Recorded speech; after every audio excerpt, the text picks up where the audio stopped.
Okay, this lesson for the Cornet Project class concerns the Einstein-Baptist connection. When I refer to Baptist, I don't speak of any particular type of denomination or religious tradition or order. However, I do speak of that category that was slandered for preaching the gospel and baptizing those who believed it, and doing so in the eyes of the state, presumptively in the eyes of state-established religion, more particularly state church status type of church, considered it illegal, and they were persecuted for exercising their freedom of conscience, thought, and speech, which was not always afforded people. And you can certainly see how religious traditions, theistic orders would serve their interests through the use of the state. And at one time in the United States, taxes had been levied against free citizens in the United States to pay for salaries of clergy. That was an alliance with Congregationalists and the Federalist Party.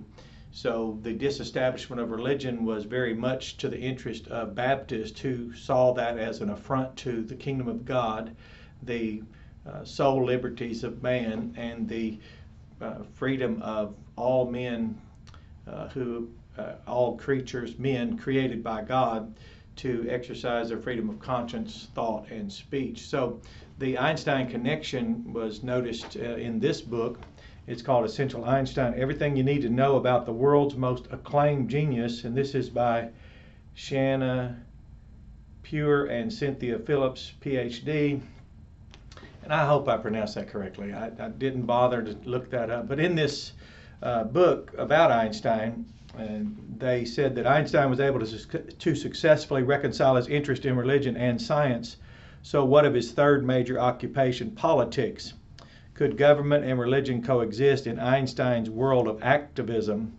In the United States, religion and politics have been legally separated since the early 19th century. Now notice how late in history that was realized here in what we call the United States. In a letter to the Danbury Baptist Association in 1802, President Jefferson informed the people that there would be a separation of church and state, and that America would have no one official denomination of any particular religion. So often tell people, you notice we don't have a Church of the United States like Church of Rome, Church of Geneva, Church of England, and on and on and on. So it doesn't often occur to people to think about that in such a crystallized manner, that is, concretized reality of the objective fact that we are not, our government is of the people, for the people, and by the people, and shall never be absconded. That wall of separation will never be scaled by any religious theistic order in order that they might take over and govern a people through our government, which is of the people, for the people, and by the people. So it says here, since the writing of this famous document, church and government have been at least nominally separate throughout America's history, and religious freedom is one of America's defining characteristics. Well, it goes on to say in this interesting note here, it was no accident that Einstein ended up in America. Well, under the circumstance where a state, that is a religion, was prohibited from being established by the state, and more rather as the Baptists actually had concerns about the Congregationalists, not the government. Our government, we've never had an adversarial relationship with our government because we support, and John Leland, for example, was instrumental in the First Amendment, a Baptist preacher, by the way, and Baptists were arrested in the colonies for preaching the gospel. So if you really want to know where the friction arises, it's in those who seek to abscond a government and then to impose upon people. You'll hear people today talk about how we should legislate morality. Well, absolutely, legislative acts should support morality and the best interests served by all humanity, but that's through a legislative process. We have a constitutional republic in the United States, for example, so if you don't like the system, then your participation in the voting process, the petitioning process, the petitioning the government, the elected officials at the city level, county level, state level, national level, All of that's available for us. So to be apathetic toward the engagement of a system that works to the interest of the good of all and reflects a representation that does not find any particular group abusing anyone else, then you would really remain actively engaged and productive in that system and promote it and encourage it. So this says that he was free to practice or not practice, as the case may have been, Judaism as he saw it. Now he was his background was Judaism, his knowledge of Hebrew is obvious since his skills in science were extrapolated from that understanding. So it says, more importantly, perhaps he was free to continue his life work without having to fear religious persecution. Had America been an officially Catholic country, for example, Einstein might never have immigrated here, or his activism might not have been tolerated. Einstein had contact with members of the United States government in many different capacities, and that degree of involvement might not have even been possible if not for the separation of church and state. So if it weren't for the good Baptists, and like I like to say on behalf of the good Baptists out there, to all good free citizens who support, encourage, practice pluralism, who support, encourage, practice their inalienable right to freedom of conscience, thought, and freedom of speech, you're welcome. But it didn't come at a small price, and certainly here in this wonderful book, it's a real good book, 2012, John Meacham, Thomas Jefferson, The Art of Power. John Meacham, Pulitzer Prize winner.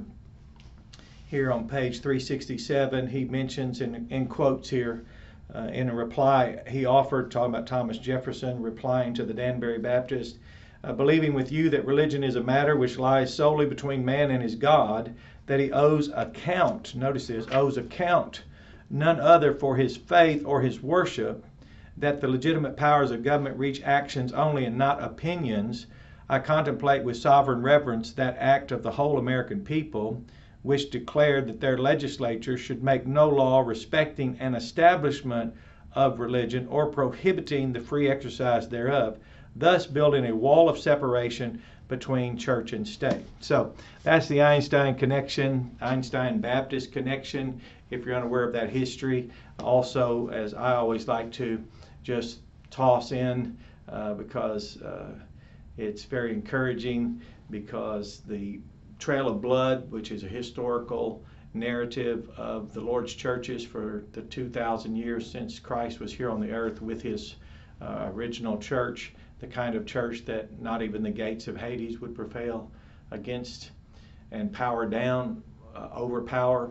And then for 2,000 years now, and then the record of martyrologies, even showing Catholic, Protestant opposition against these people who would, in their eyes, that is those in the eyes who presume authority over man, then take issue and say to preach the gospel without license from state, or to baptize someone without license from state, is presumptive and against the religious laws.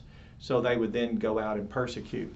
And that trail of blood crossed the Trail of Tears. Evan Jones actually walked on the Trail of Tears with the Cherokee here in the United States of America. So we have the Indian Removal Act and the Baptists. We have the Bills of Rights, the Constitution, Declaration of Independence and the Baptists. We have the Wall of Separation and the Baptists. We have Einstein and the Baptist. We have Thomas Jefferson and the Baptist. We have Thomas Jefferson, Quincy Adams, all admiring the work and the interdependence and instrumentality of Baptist voices who assured that the freedom of conscience, thought, and speech. So accuse on, categorize Baptists all you want. We certainly are impervious to such trivialities, because it's about all that people have when they don't have anything like we do, a commission, the gospel to go out and preach, and the high honor to baptize those who believe it, and then to fellowship with them into the gospel, fellowship them into that gospel, and then of course to eat the Lord's Supper together in remembrance of Christ, and then to continue to disciple all the nations. So you have a blessed day, and that's a good lesson if you've never noticed the Einstein-Baptist Connection. It's there in history, and it's certainly a high honor to know that the faith, for example, here at Landmark Missionary Baptist Church in Jacksonville, Arkansas, that here on this Lord's Day, where I'll be speaking, and we have a graduation service honoring the commencement of people's lives in a new endeavor, a more highly skilled, trained endeavor. New meaning unprecedented.